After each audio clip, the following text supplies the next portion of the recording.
in Elmina to deliberately create what we call an economy within an economy. Is to aggregate a number of enterprises in one space that we call an industrial estate, and to try to see whether some of the things that we talk about, we think about, whether it can be possible or not. And so we've gone through all of that and have looked at the impact of Dumso, the impact of lack of government participation, and so on and so forth. And all of that, some other time we can share with you. But what I want to do is to make everybody also understand that I speak from the perspective that yes, there was an administration led by J.J. Rawlings, and they did accomplish some things. There was an administration led by J.A. Kufuor, and they had some accomplishments.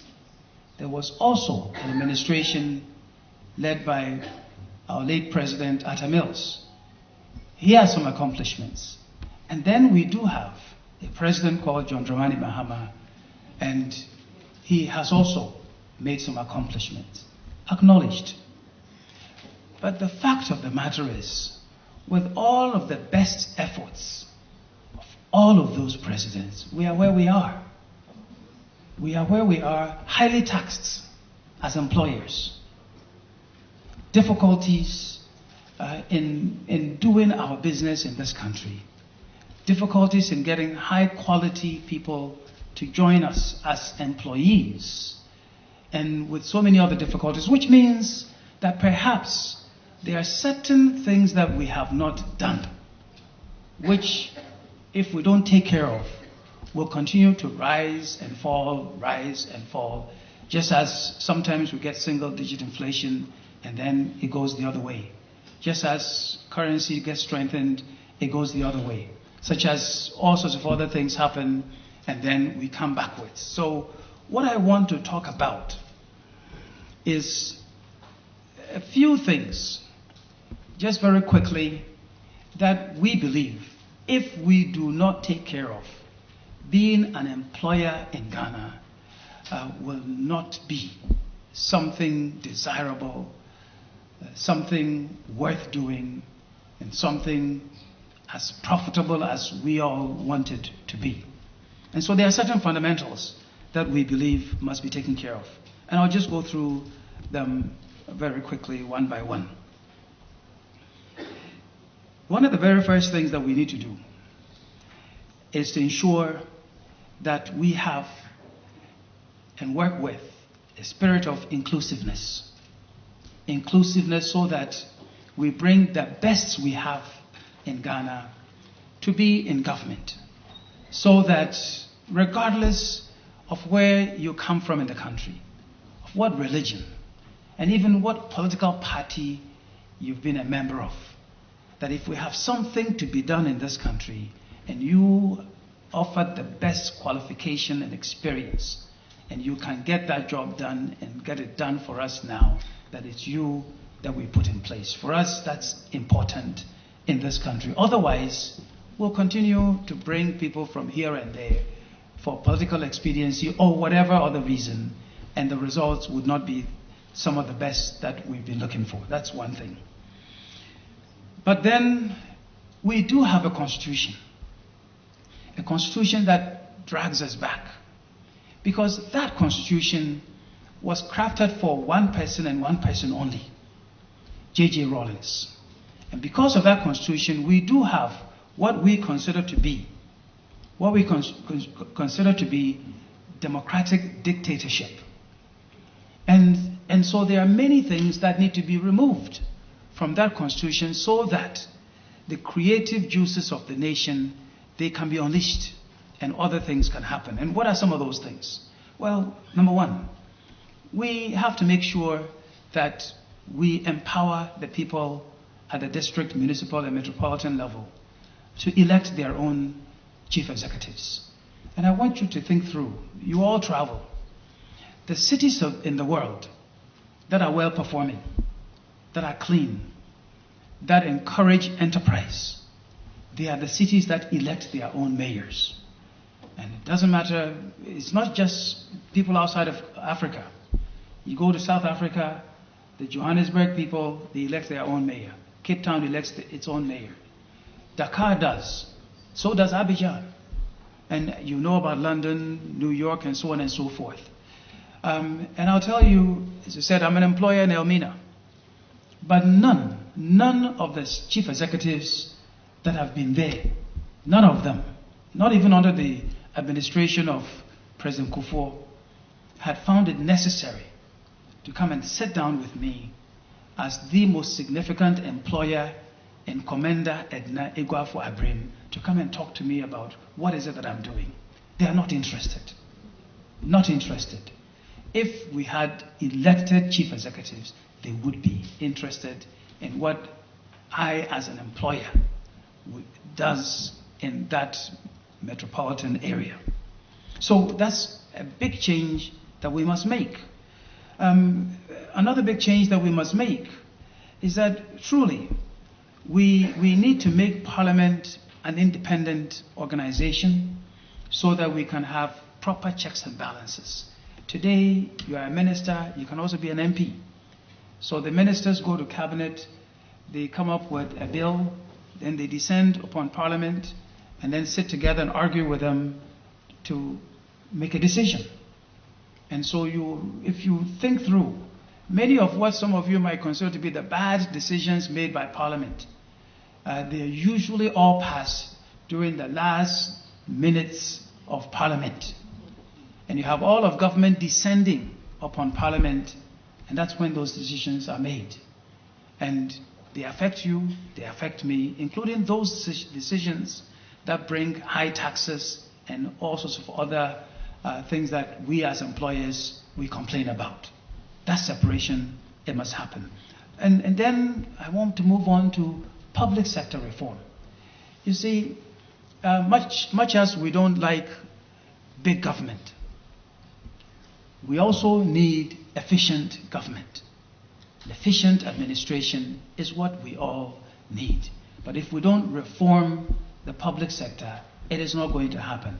I used to be a public sector reform minister, and I didn't have any friends in government because many people in government wanted to keep the public sector as chaotic, as inefficient, without regard to technology, as it still is.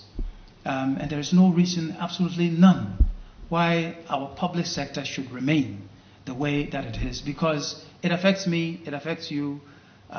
You can't live without a government administration. We need a license. We need to pay our taxes. We need to do all sorts of other things. And you need an efficient administration to work with. It is not efficient, it must be there. And that's part of why we believe in the Progressive People's Party. We must not have any more than 40 ministers, including deputy ministers, at any given point in time. And that we must rely on a professional civil service and not bring in more politicians into government to masquerade around as ministers or deputy ministers. We don't need that in our lives at this point in time in Ghana. And you know, all of us as employers, we suffer from something on the health sector. And that's something that we suffer from. It's preventable diseases. So when we talk about health or health policy, we're not talking fancy things. We're saying that there are certain things that are preventable diseases, which if we don't attack in government properly, we will still keep suffering. Why do I say suffer? Well, you have employees, they come and they tell you, I have malaria. And malaria, well, 3 days, 4 days, 5 days, 6 days off. It's become routine. It's become routine. But malaria was in Washington, D.C. Malaria was in France. Malaria, until recently, was in Singapore. And Sri Lanka is one of the newest countries to have been declared malaria-free. So why can't we do it in Ghana? So the things that cause malaria there are also some of the same things that cause cholera. Some of the same things that also cause monococcal meningitis. These are the diseases that are killing us. And these are also diseases that if you have a good government, you can get rid of. But these are the diseases that you, as an employer, they bother you. But you won't hear politicians come and talk about those kinds of things because they don't equate malaria to the lack of productivity. So we believe it is one of the things that we must bring to your attention. And then one of my favorite topics, compulsory education. Compulsory education. You will not hear Nana Akufo-Addo talk about compulsory education, or John Dramani Mahama, or any one of them, because they don't understand the point about compulsory education. But many of you, you've traveled, many of you lived in other countries. So there's compulsory education that no organization funded by the state should buy anything that is imported when that item is produced in Ghana. Straight away. Don't care about WTO. WTO exists. But if you are in Japan and you want to eat American beef, you will pay a higher price for it. WTO exists. But if you go to Korea and you want to ride in a Mercedes-Benz, you will pay a higher price for it. That is why over 90% of the cars in Korea are made in Korea. Because that's what we will do. And I'm not just talking about rice. I'm not just talking about sugar or anything like that. I am also talking about contracts for construction and those things that take professional competence to do. We're talking about all of those kinds of things. So if we can produce it in Ghana, it will be provided by what is produced in Ghana, plain and simple. And as part of that, the majority of the people in Ghana are women. So we believe that we need to have a women's enterprise development agency that would assist women entrepreneurs, not just with money, but some technical assistance in the areas of accounting, planning, marketing, and so on and so forth. And now let me move to the area of technology, because many people don't talk about technology. We believe that technology is an important item, and so we have formed what we call a presidential policy team that is sitting down and thinking through what we will implement and which will come out before December 7th and be delivered to Ghanaians. And what are some of the things that we are talking about? Well, you've heard about the national identification system. That is not any high technology. It's basic technology. But we want to make that basic technology to put to use in Ghana. And we're not just talking about voting or registering people to go and vote. We know that in Ghana, we must have a common identification number that stays with you from birth until you die. And that will bring discipline in our businesses, discipline in our society, that you can't go and get a driver's license, cause an accident, throw it away, go and get another one. Or get a passport, go and commit something somewhere, go and get another one. Get a loan from Bank A, don't pay. Go to Bank B, don't pay. Go to Bank C, don't pay. And still continue to get loans. The database will be there, you can't get away with it. Go commit a crime and go away. So that national identification system is a necessity. We will fund that national identification authority to complete the job that it has started and ensure that we put that database to use for the benefit of Ghana. And then, technology, many people don't think about it. But if you go and sit in solar and you want to do banking in solar, you would understand the necessity of technology. Because when there's no signal, no bar, even on the phone, well, it is important and you will know that you can't communicate. But if you want to do business in Sola or Wedana or Nandom or wherever else, you will know that technology will enable our businesses to do well and to do much, much better.